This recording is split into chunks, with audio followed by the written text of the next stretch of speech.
Hi, my name's Christina. And I'm Matt. And this is New Ways Podcast.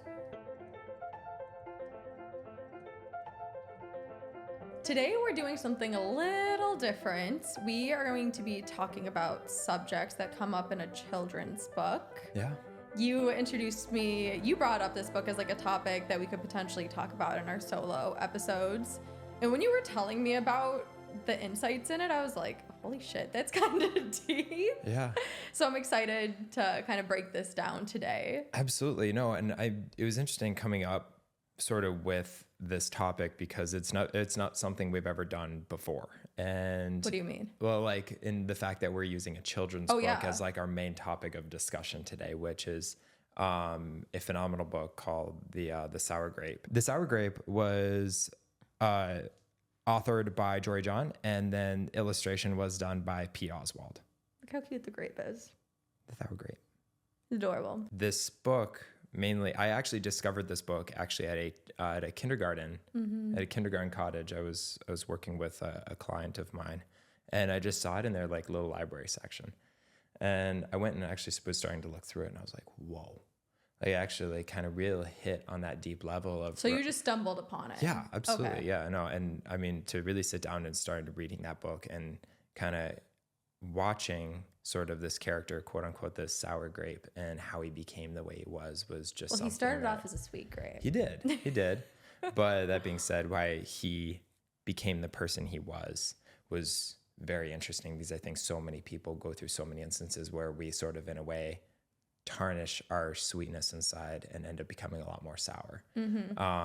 So that was sort of the foundation for creating this discussion today. Yeah, and I remember when you even brought it up too, we didn't have the physical book. I never read it before, and you told me how pretty much like this grape realized that he has been creating his own suffering for like as long as he has been now, and I was like, holy, that's a children's book? Like, this is crazy. So on that note too, I can do it or you can do it if you want. Do we want to kind of like go through just the story before we start breaking it down? Give a brief overview? Yeah.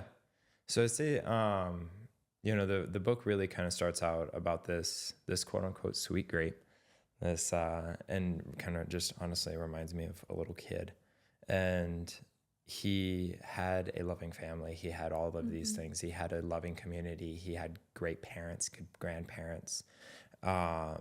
And so through that, he sort of built this kind of quote unquote, all this happiness in his life and in the world because he had happiness surrounding him. He became a huge product of his own nature. Yeah. And then through over time, he kind of had some pivotal moments happen. And one of those pivotal moments being that he had a birthday party. He was very excited for his birthday party and had sent out all of his invitations and everything. And as the day went on, no one showed up to his birthday party. Not a single person. Yeah.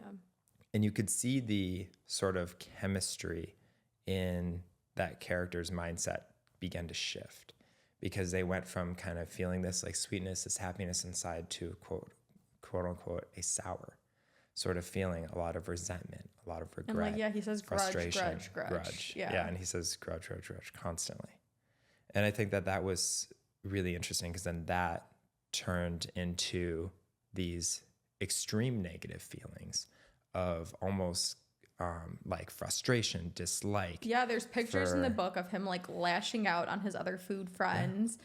Like everywhere he goes, he just sees kind of gray clouds. He's in line at the grocery store with like a bad look on his face. He decides to befriend the sourest fruit, like a lemon, I think it was, because he's like, that's the only person that gets me is another person who's angry. And then oddly enough, the angry friend got mad at him too. Yeah. So it was just a constant chain of events, it seems like, with that. And then towards the end, we find out a pivotal moment too, where he realized that like all this was his own making because on his birthday card, he put the wrong date for his birthday party.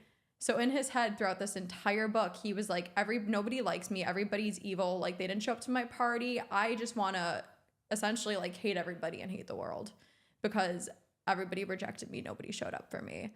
But in reality, like they probably did show up on the correct date, but he was the one who messed up and put the wrong date on the birthday card. So what he thought was everybody else rejecting him was actually just a flaw that he made himself. Yeah. So I think that's crazy. And also, too, what I really like in this book, the main theme, it seems like, is that how, like, one moment can make or break your reality and how you perceive things in a way. Like, you could choose to perceive things negatively, or you could choose to perceive things, like, give people the benefit of the doubt in a way. But also, two other pivotal moments that he says, too, is, like, feel your feels, but don't let them take control of you. And also, too, he mentions how when his friend got mad at him, because he explains, like, he missed the bus, right? Like, I think it was, like, a bunch of things happened where he was 2 hours late to meeting up with this other friend. And that's why his friend's like, screw you. Like, I'm an angry person. I'm going to be angry at you now because you didn't show up on time. He's like, I gave my friend space. And that's when I took time actually to, like, sit with myself and realize that, like, things are actually really beautiful around this park because my friend just left me sitting here and he needs space to cool off. Mm-hmm. So there was, a lot happened in this book. No, I agree. And I think that, coming to the end of it, and he ended up sort of realizing a lot of those flaws that he held on to, and holding on to resentment had really sort of changed the course of so much of his choices. Yeah. And I think that, he ended up realizing with that resentment that wasn't healthy. And he went back and actually ended up sort of rehealing past experiences and also past relationships to sort of create, more positive, more... Just a better life for himself. Better life for himself. But I thought was interesting too, though, was on top of not only creating a better life for himself, he allowed himself to feel. So because at the end of the book, he still says that there are some days I still feel sour. Yeah. There's some days I still feel angry. I still feel frustrated. I still feel upset. But I know that I still have a good support system around me. And I know that I can still feel these things and not have to worry about, never having to, like, be in a situation where I have no one. Yeah. I think that was something that so many people struggle with all the time, because some of us are so, what's the word I'm trying to use? Some of us are so keen to making sure that everything kind of has to be perfect. Yeah. I think we're also very programmed to dramatize things. Yeah. And once again, think of, like, the worst case scenario. On that note, I'm curious because I love how in this podcast, a lot of times we try to relate, like, the topics we're talking about to our own personal experiences that we've had in life. Because this is something I'm pretty sure everybody has experienced at one point. Like, they made up a scenario in their head, because that's what the Grape did. He made up the scenario or the story that nobody wanted to show up for his birthday party. Nobody must like him. Everybody's evil. Are there any times that you can think of in your own life where you created a situation in your head that was not actually, like, the kind of quote unquote reality of it, and it just hindered you versus, like, being good to you in any way? Like, it just brought you more down a negative path. Can you think of any moments? I think automatically I think of situations just as a kid when I thought I was in trouble for doing something that I didn't do. Yeah, no, I always considered myself to be a like, quote unquote, a good grape. Right? A sweet grape. But I was in school and I can't remember what it was for. I think it was in 3rd or 4th grade. And I ended up actually getting detention for, I think, staying out late at recess. How old were you, do you think? I think I was 12. They had detention when you were 12? Or no, that was 6th grade. So no, that was like, I was 8. Yeah, I was like 9 years old. I'll never forget this song. Yeah, we had detention. And so I ended up staying out late at recess. I somehow didn't hear the bell. My friends and I were playing, and a teacher walks up to us. She goes, the 4 of you will be headed to, so-and-so's office, and you're going to sit there. And your parents will be called, you guys, missed. We have been inside for the past 20 minutes and, no one has, you guys have not come inside. And I just remember, like, actually sitting there in full, like, panic, just full, like I Well, as a kid, it's probably scary too. Absolutely. Yeah. Yeah. I mean, it was the worst panic feeling I ever had. And I realized I was kind of like, I ended up talking with my therapist about this a few weeks ago, and I ended up realizing that Wait, a few weeks ago? Oh yeah, a few weeks ago. No, because we were talking about like things in our life that have, like moments in our life that kind of created what we call negative core memories. Yeah, like a pivotal moment where it's just like, it doesn't seem like that big of a deal, but it stuck with you. Correct. Yeah. And it like almost kind of made or break like my own reality in that moment, because I was like, oh my God, I'm going to detention. Like, I've never done this. Like, my parents are gonna be so upset. I'm gonna be grounded for life. Like, who knows what's gonna happen? Like, I just went to ultimate like worst case scenarios. I'm like, am I gonna have to run away now? Like, you know, like, oh yeah, no, I was one of those kids. Because like I wanted to do everything by the book. Okay. And I'll never forget getting home that day, so scared, and my mom was like, so what happened? And I was like, I stayed out late past recess, didn't hear the bell. I'm sorry. And instead of hearing like yelling or frustration or like you're grounded for life or you're kicked out of the house, you know, whatever scenario I was going to think in my head, it was sending you to live on a farm with another family. Live on a farm with another family, you know, just total exile. She was like, it's okay. That happens. It's an honest mistake. Yeah. She's like, and you know, you won't do it again. And she's like, you know what? I'm proud of you for just coming to me and just telling me what happened. That's all. Aww. And then she just gave me a high five.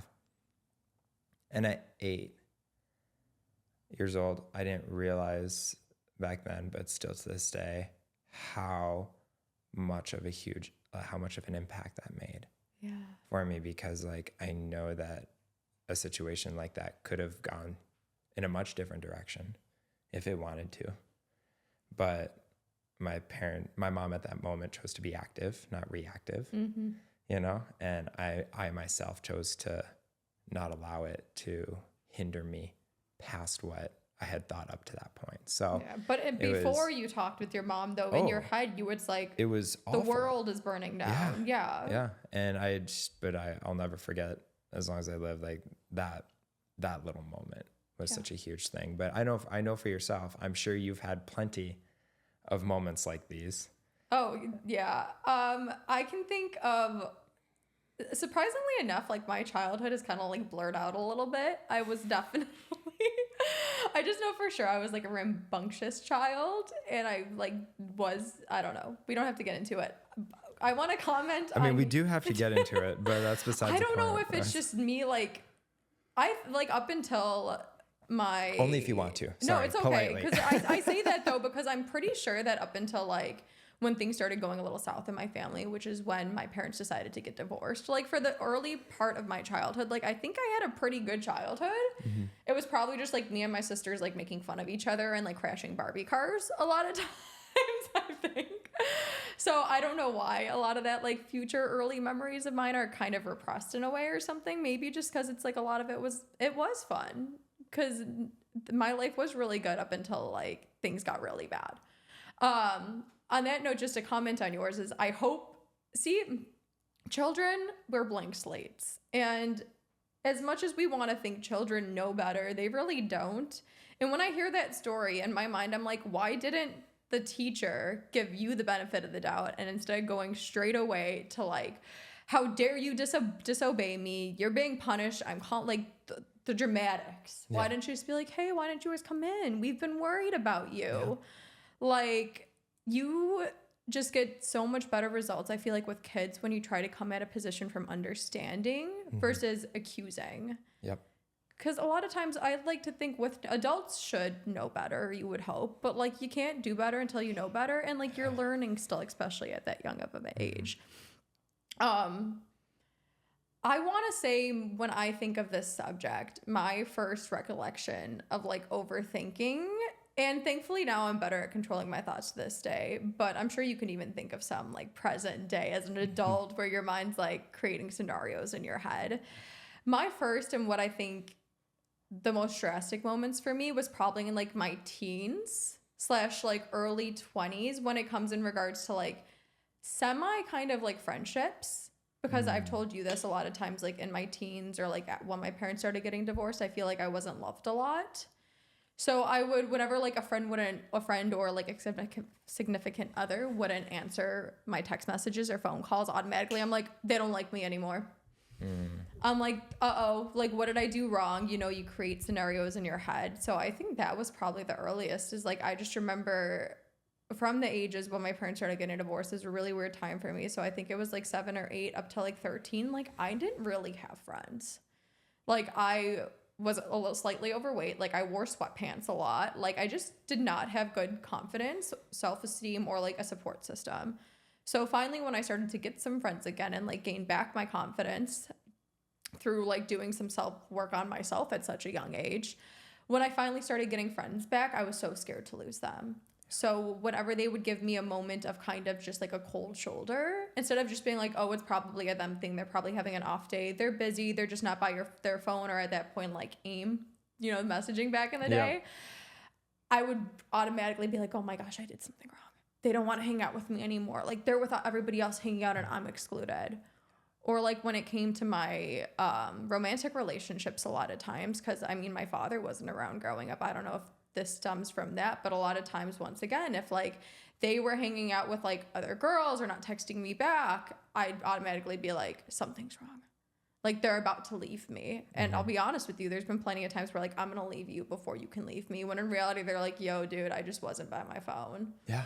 Like I was just having a moment.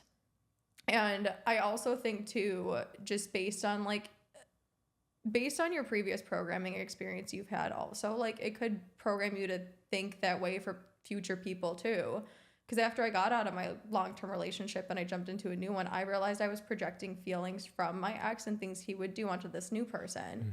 So instead of being vocal and being like, why didn't you text me back, like what's going on, or why did you do this, I automatically would just jump to like the characteristics of my ex and be like, oh, they're doing this because they're like secretly texting another girl, or like they're out with their boys getting drunk and like going to the strip club or something. You know, like it's so crazy how we create these scenarios in our head, but I would get so much anxiety and depression from it and ruin perfectly good relationships. Yeah.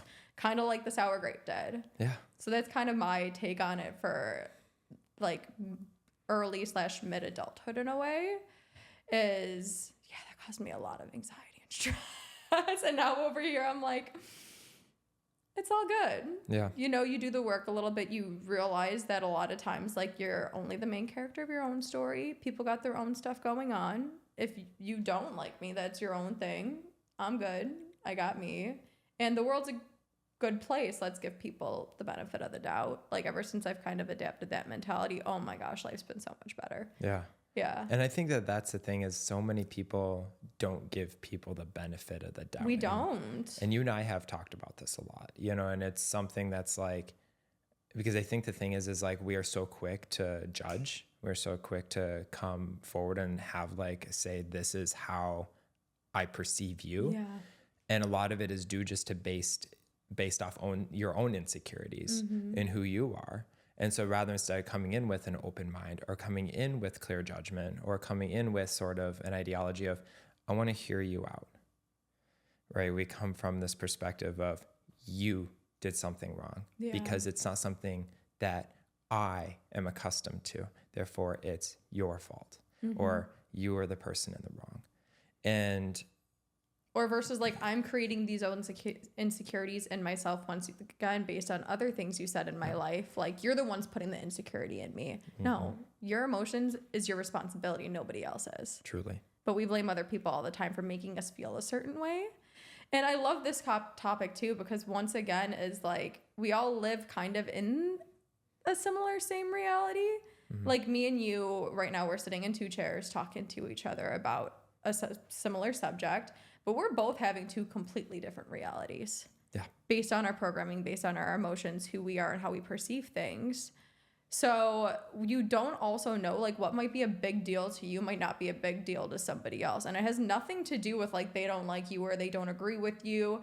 It's simply just like, they're different and they're having a different experience. So to you, this is deep. To them, it's just like, I didn't know this was that deep to you. Like, I'm sorry. But that's why it's like, being vocal about it is so important. Yeah. No, and that communication is key. You have to have that if you want to have a successful friendship, a successful relationship, a successful business partner, or whatever it may be. Those things are so massive. Yeah.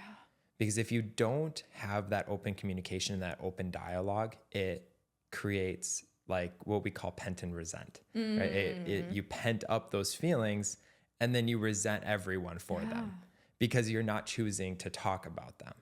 And when you choose to stay quiet, you're only hurting yourself by doing those things in those moments. And there's definitely the fear factor we talked about, last week, where it's, we're going to have those moments where we are fearful of what can happen, right? But we have to do things scared in order to be able to communicate those feelings, to then feel stronger in who we are, to then create a more solid foundation of ourselves, to then feel better about the decisions and choices that we make. Yeah. So it's such a domino effect. Oh, I completely agree with you. And I think too, like there definitely gets that fear in there. Cause a lot of times, like when we're freaking out internally, creating scenarios in our head, like we don't feel the best about ourselves.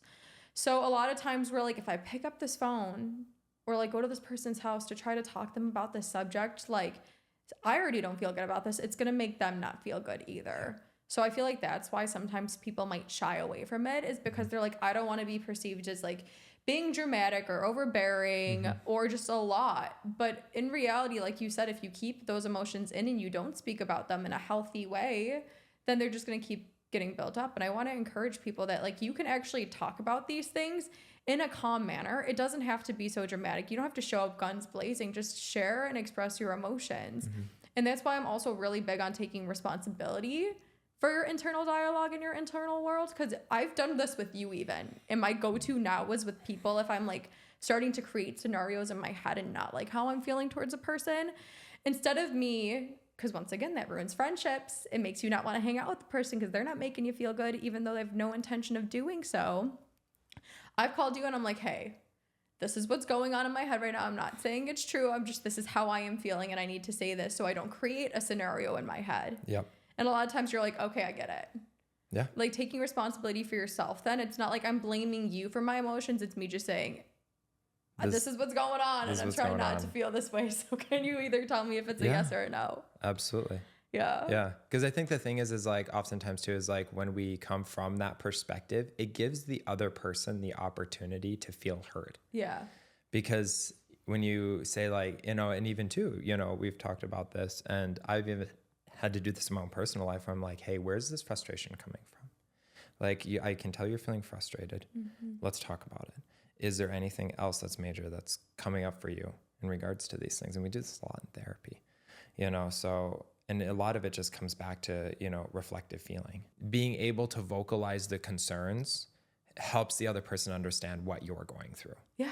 And and people don't do that enough. They will sit there and they'll grunt about it. They'll grr, like the sour grape does. He doesn't talk about why he's feeling frustrated about the things that are going on in his personal life.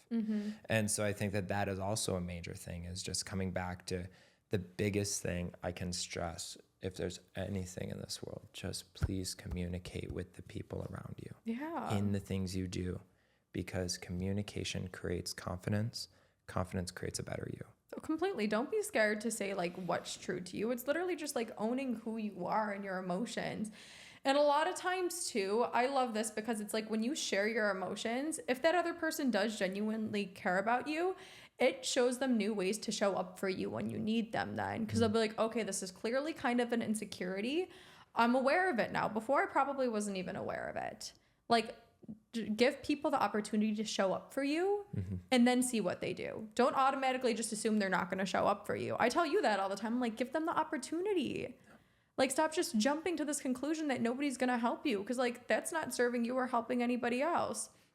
Also on that note too, I know that I love our relationship too, because we're both like super deep intellectual thinkers and we're like, let's get to the root cause of this. Where is this stemming from? I will admit in other friendships and relationships that might not always be the case.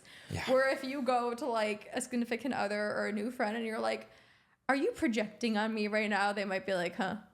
But just even offering that space for somebody to at least talk through their emotions. And I feel like when it's inside you, you can't comprehend what's going on or where it's stemming from.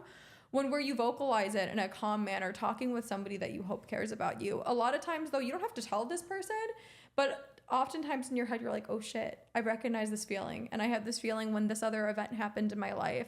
So then therefore, too, this feeling might not come up that often, though, when you realize you're like, oh shit, like I didn't actually have to worry about it with this person. It's from this other event in my life. Like, I can let go of it now because I know it's just not the same situation's not reoccurring. This is a different person. This is a different time. Like I'm choosing now to live in the future and own my emotions right now versus living in past emotions and past experiences. How do you, I want to know, because I think that a lot of people probably have dealt with this in some form or another.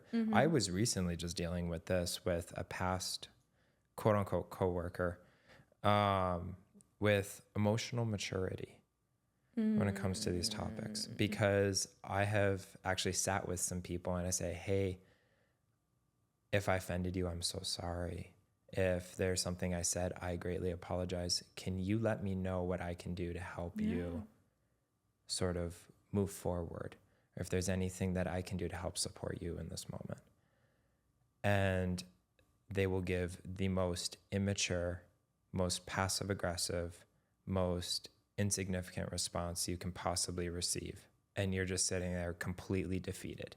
I know. Because we can sit till we're blue in the face about communication. People can only meet you at the level that they're at. Exactly. Yeah. So how do you deal with people like that and meeting them at where they're at, even if it's possibly literally the lowest level? Well, that's what comes with emotional maturity, is realizing that like you don't need that validation of that other person telling you exactly what you want to hear, that you can kind of just sit there, listen, in a sense, realize that like clearly they're not thinking that logically or with emotional intelligence, and just accepting them for who they are and what they're saying. Because I think having the awareness to know when you can actually help somebody and when they're open and receptive to hearing different views and when they're closed off, it makes a huge difference. Like that, I want to think that there's some huge answer where I could be like, you can switch their mindset, right? But that is true. A lot of times people can only meet you where they're at. I think a lot of times too, we realize when people are perceptive to different outlooks or they're not. Yeah. If they're open to hearing your point of view, which I hope they are, then share it. But you can't change somebody who doesn't want to change. You can't offer a new perspective to somebody who doesn't want to hear it. And that just comes with emotional intelligence, realizing you don't need that validation from them. Cut them off. And honestly, though, like that's the thing. Is I can't tell you how many times though we're like, it's different. It's different with family for sure. Because now I even deal with family. Cut and them like, off. Leave them. Go into exile. Yeah, just like completely like abandon them and be done. But that's the thing. That's okay too. Yeah. There's nothing wrong with being like, yo, I can't have an intellectual conversation with you. Like you're not open to growing. I want to grow. So like you're not for me. There's nothing wrong with that. And it's okay to set boundaries with people like that and be like, this is the furthest of a very specific conversation I'm going to have with you. Oh, I'll be on the phone with family members and I'm just like, they'll be talking about like complaining or like I can't really say anything to help them and they're just going and going and going. And I'm like, yo, I got a podcast to film in an hour. I can't have this energy. I love you to death, but like I need to hang up the phone right now. Yep. I've legit done that before. And that's okay too. Like, I know we're laughing about it. But that's okay. Like you respecting your boundaries, and that's emotional intelligence right there, is you respecting your boundaries, knowing what's good for you and not good for you, accepting people for who they are. Like that's all you got to do. Like it doesn't what were you gonna say? I love cutting people off. But that's the thing. So I will admit, like, there's people that like you don't want to cut off necessarily, like family members, or you can't, like coworkers and stuff. But like, don't drain yourself trying to fill up somebody else's cup that has a hole or a crack in it. Like you're both just gonna end up empty. Don't do it. Yep. Or if the bottom half is just missing. Just missing is completely gone. But no, actually, like, and that's the thing is, that's why I said this. I have I love you tattooed on my arm because I'm like, the second you just choose to accept everybody for who they are and the capabilities that they have, life gets a little lighter.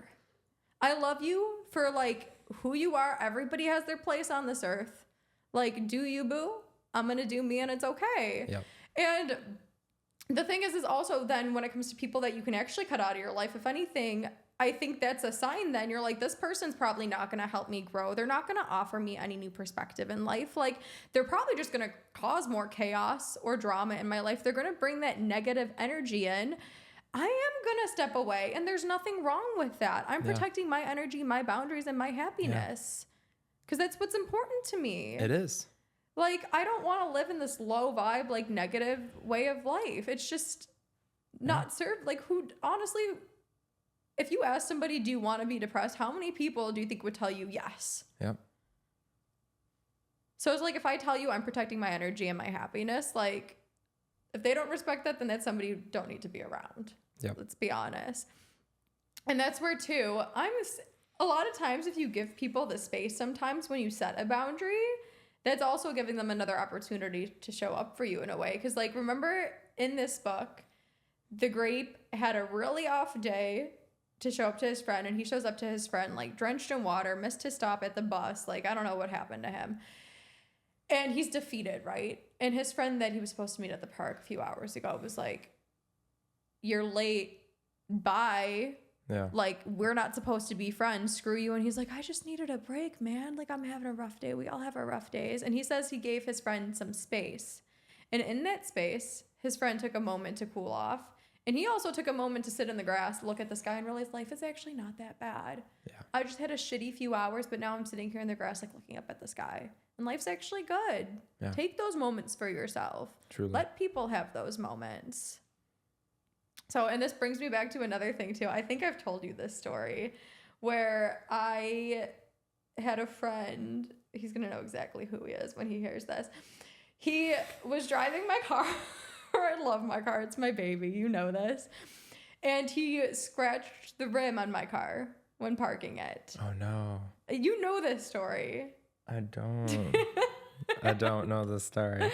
So he scratched the rim on my car when he was parking it. And I was furious. I love my car. The rims are kind of expensive. And I was just like, dude, automatically he gets out of the car and is like, it's your fault. I'm like, how is this my fault? He's like, you should have told me I was too close to the curb. Like, it's your fault. I'm like, what? Are you blaming me right now for scratching my car that you were driving? And at that moment too, I'm like, you need to leave me alone, please. And he's like, no, like, it's your fault. Blah, blah. And like, he wanted me to acknowledge right away, like, and validate him. And I was just like, it's okay to stand true to who you are too. I was like, no, I need my space. Please give me my space. To the point where like a third friend there was like, I'm doing so hard not to mention his name, but like, you need to leave her alone for a second. I'm like, I need a moment to not react, just calm myself down, because I know it's only a materialistic thing. I know it doesn't really matter. It's not that deep. It can be fixed. But right now I'm still heated. Please leave me the F alone. You know what I mean? Yeah.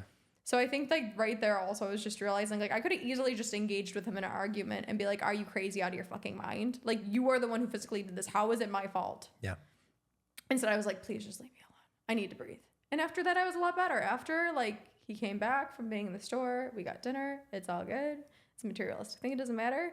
But like in the moment, a lot of times things get heated and we react. And then from there on, it just escalates to a lot worse situations. Truly. And one thing that you and I talk about a lot, that you actually talk to me like heavily about this, because I used to be such an overthinker, and especially go in these like kind of deep sort of like spirals of like, this could happen, this could happen, this could happen. I'm a very calculated person. So I'm like, okay, I could have these 5 scenarios that could happen. Turns out none of them happened, but whatever.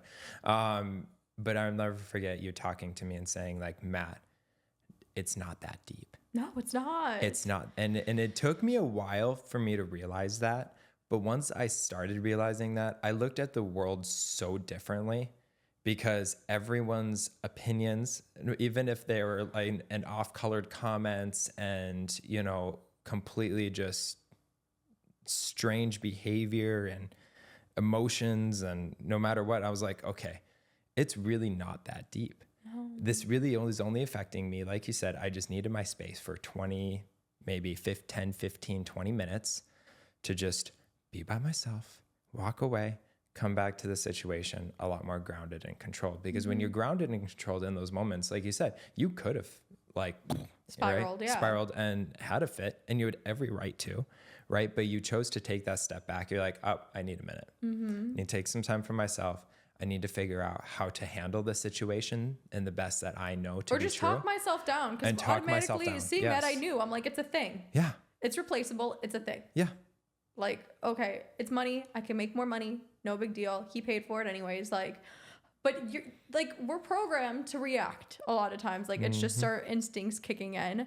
And taking that space though for myself and like realizing, like telling myself and thinking logically, like, it can be fixed, not a big deal. I love this person, they're my friend, blah, blah, blah, blah. Versus like if I reacted, it would have turned into a whole nother issue because now there's a fight going on. And then chances are we would be so heated, like trying to do a bunch of things.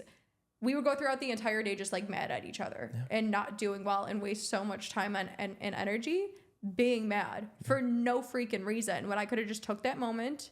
Everyone's like, I don't have a moment to sit. I have to go to my job. I have to go to the gym. I have to do this. I'm not going to think about the bad stuff right now. It'll go away. It doesn't. I'm sorry.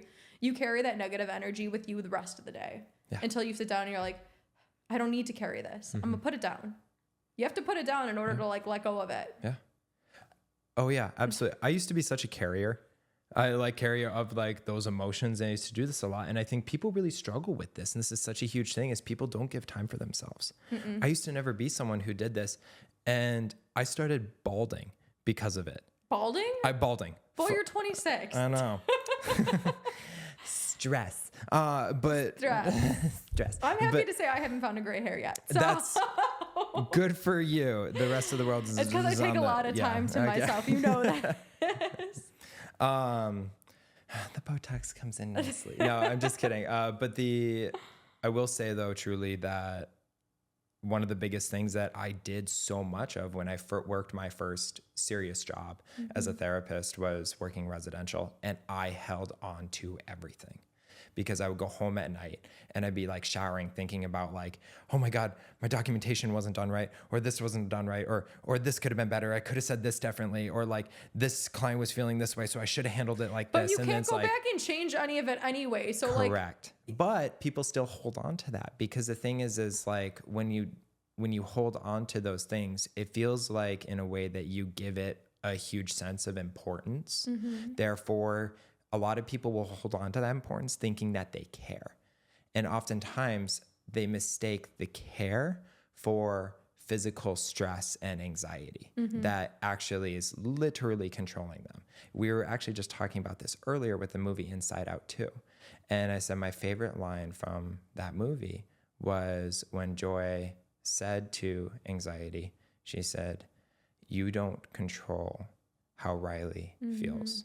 And I think that's, you don't get to control how Riley feels. And I think that is something that's so huge because like we allow our anxieties, we allow these feelings of depression, we allow these massive amounts of stressors to really sort of control who we are in those moments, and don't give ourselves that ability to walk away from those situations and actually decompress. That's why negative coping mechanisms and all these things are so huge. And people drink on the weekends and everyone looks to a Friday night because we hold so much of that during the week, and we can't give ourselves that space and energy to reset and start the next day over again. It always builds up until we're at a place that we can't hold on to it anymore. And so we release it in just unhealthy bursts, and that's burst the thing. ways. Like you can't hold on to any more. So it's just like you physically like fall down. You're like, oh my gosh, I'm actually physically now exhausted as well as mentally, or like you burst out because it's just like there's nowhere for this other stuff to go. Exactly.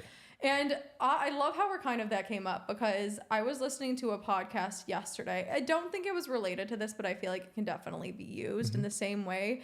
He was like, I feel like in a sense, when you're holding on to all this stuff, you're actually blocking yourself from having other good things come in as well. Because the thing is he's like, I meditate so much because for source to come in me and give me new things, I have to have space up here. If there's no space, things can't come. So a lot of times when you're holding on to that other baggage, like it puts on these blinders to all the other things in the world, and you don't see the other things that are meant for you to come in. You don't see the good stuff. You're just holding on to all this negative. Like you have to let go of that stuff to allow more things to come in. If not, like you're constantly living in the past. And like, do we want to be living in the past? I don't. Like, it doesn't serve anybody. You're not progressing. Like, you need to let that shit go so better stuff can come into you. Yeah. So I'm like, take the time for yourself. Yes. Yeah. I love when he said that though. He's like, I meditate to empty my mind so I can allow new stuff to come in, because everything that's in there, it's already been in there. I've already analyzed it. I don't need to hold on to it anymore. Truly. I'm gonna let it go. Yep. So I love that. I know too, I wrote down a quote from this book that we can kind of maybe end with. If you want to elaborate on it, you can. Absolutely. It says, if you look at things in the right sort of way, and if you remember to be kind, considerate, forgiving, and grateful, life can be pretty sweet. I thought that was so cute. It was. The two biggest words that really stuck out with me in that sentence were forgiving and grateful. And you know how I feel about the word grateful. Yeah. And it's so important every day to recognize that you are where you are because of who you are. And if you want to make a change, make it. Yeah, because you can change yourself. That's the thing. Nobody said evolution's a thing. Yeah. Like, nobody said you have to stay the same. Yeah. So change who you are, and then things around you are going to start changing. Absolutely. And I think that it's such an important thing. And consistently, I think at the end of the day, when you look at a lot of different relationships, whether that be with coworkers, with bosses, with friends, with family, learn to forgive. Yeah. Recognize that you need to set your own boundaries. And then also being able to do that, feel grateful for the little moments that you do have and those moments that do feel good. Expand upon those and create redirection. Completely. Because I'm a big believer too of like, what you go looking for, you're going to find. Yeah. So instead of looking for the negative in everybody, instead of seeing the bad in the world, why don't you choose to look for the good? Choose those little things that you're like grateful for. Choose to see the beauty and the kindness in the world, because that's what you're going to attract then, and you're going to see more of. And good things come from that type of stuff. The world could use a little bit more kindness and gratefulness, you know? Absolutely. So let's stick with that. Also too, since we're probably going to wrap up right now, we didn't do this in the beginning, but is there anything you would like to share with our viewers about your week? It's only been a few days. Vent sesh. I feel like this whole entire episode has kind of been a vent sesh. This whole episode was a vent sesh. I'm grateful for you, Matt. Thank you. Thank you so much. I'll say that. I'm grateful for you too. Thank you. No, I think that like this, This is great. This is great. Yeah, it's been so wonderful. It's just like, also will say, like, even though we obviously, so I don't know if we'll put this in here or not, but to our viewers, you know, we often only film once a week, but like due to our schedules, I'm leaving next week for experience camps to help the kiddos. To help kids. So I'll be definitely talking about that when I get back in 2 weeks or next week. Yeah. And but so we had to film 2 episodes this week and back to back, and it's been great. And it's just like, but there's so much like planning and everything that we're doing, and so everything was like tenfold kind of after coming back from Hawaii and releasing everything this week and making sure everything came together and done right and properly, and actually everything was uploaded. It takes time, and so it does take time and energy. It was a heavy week for us, so putting all this together. But I'm just glad that we pulled through and made it so, and it's doing great. So, well, thank you guys for listening. Until next time, we're grateful for you guys, and I love you. Thank you so much.